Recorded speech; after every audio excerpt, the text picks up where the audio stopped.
Toni, how did you feel when you arrived here on Thursday and you had your first experience on the carpet? Really excited. The training went really well, except that the carpet is much slipperier than any of us anticipated.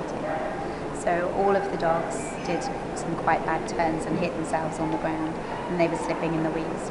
So I think it's handy that we got time to practice and see. And did that make you change your handling in any way to compensate for the carpet? Not very much, because I think here, if you try and overcompensate, it's an all or nothing, so you have to be careful. So you do need to hang on the turns a little bit longer than you normally would, but if that means then that you can't get somewhere else, it's not going to do it.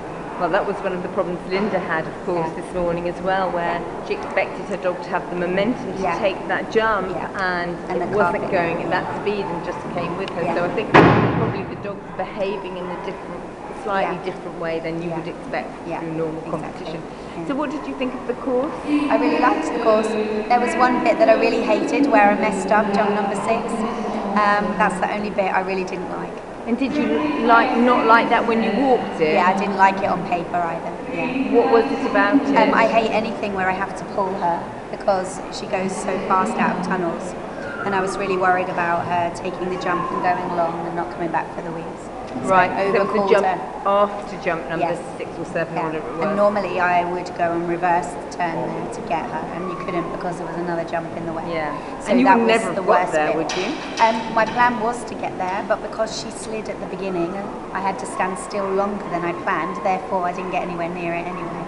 So yeah, one thing knocks on to something else, and then it's just... Yeah, that was really unfortunate because she just came out of the collapsible, went past.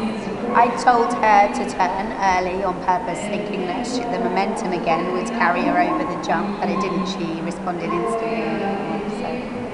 So you actually called her? I told her to turn. Okay, I told her because with the slip at the start, I didn't make it as far up as I'd planned, so I used my voice instead, and she came off the jump. So yeah, it's my fault. But again, it's you're never quite sure where you're going to be. So. No, absolutely. From our point of view, it looked like she'd come out of the collapsible at an angle and just overshot the next jump. No, I told her to turn. So she was a really good girl. She was perfect. Yeah, and the rest of the run was better. Yeah, she actually handled the carpet better than I thought. So the rest was better. So what's your strategy going to be for Sunday? The same as for the jumping really. Here you can't play safe, you can't be silly about it, you have to go all out. So the same plan for the agility, to go flat out as well as I can. Running contact? I don't have running contacts with her. Okay. Yeah, she has stop contacts, so I can't. She still has fast contact? Oh, they're fast, and I will do quick releases, but I can't do running contacts because I haven't taught her.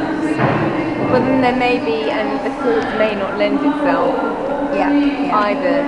We were just saying earlier on that the course that's out there now, Dawn was saying that because there's a right turn with actually an obstacle that you're not supposed to take, so you can avoid an obstacle there and go into the weeds over there, that actually running contact won't help. Aren't an advantage with that particular course. So a lot of the courses of the judges when we've been studying them, they look pretty straightforward, but if you look at them, every time the dog's doing an obstacle, it's facing about 3 others. So they do flow, but you have to be aware of where the dog is looking all the time. That's quite a European thing, isn't it? There's nowhere you can actually relax. No.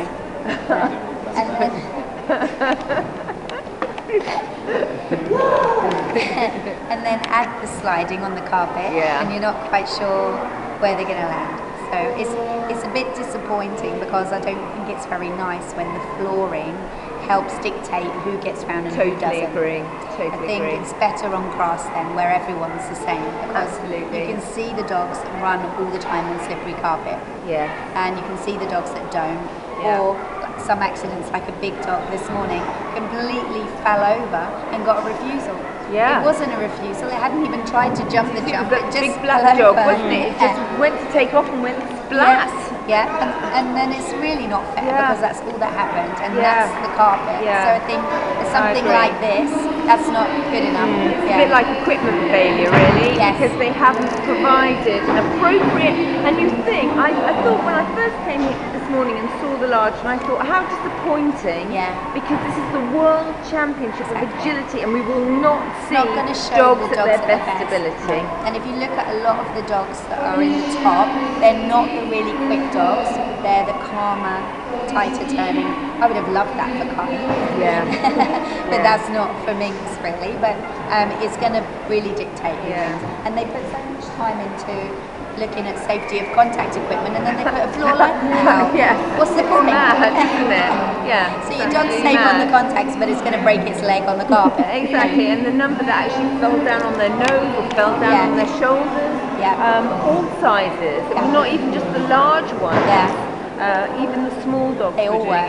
They all were. And I think it's quite sad because we spent most of the morning going every time we watched a dog fall over, and it's not the best. It's not the way we want to profile us. No, so the floor's disappointing, but other than that, I think it's great. Well, have great fun on Sunday. You've got nothing to lose now. No, go out there and have fun. And I'm enjoying myself this year as well. You know, it either goes right or it goes wrong, and there's no point getting. So it should be good. Good. I think it's going to be exciting medium final now as well, because Tash can put the pressure on the rest, and then everyone will have to go for it. Absolutely. I think it's much better like that, so I think it's going to be really exciting. We just said that to her, that now, instead of the pressure all being on her, she's going to set a speed that all those others are going to have to beat. And so that top, not 20 in fact, it's going to be great. It's going to be and there are some super medium dogs, there are not brilliant just ones. collies. The Moody's are brilliant. Moody's, there's a couple of Pyrenees, and the Poomies, you know, the little and obviously some shelters as well. So there's some really quick ones, and a lovely mix in that, which I'm looking forward to it too. Good. Thank you very much for your time. Thank you.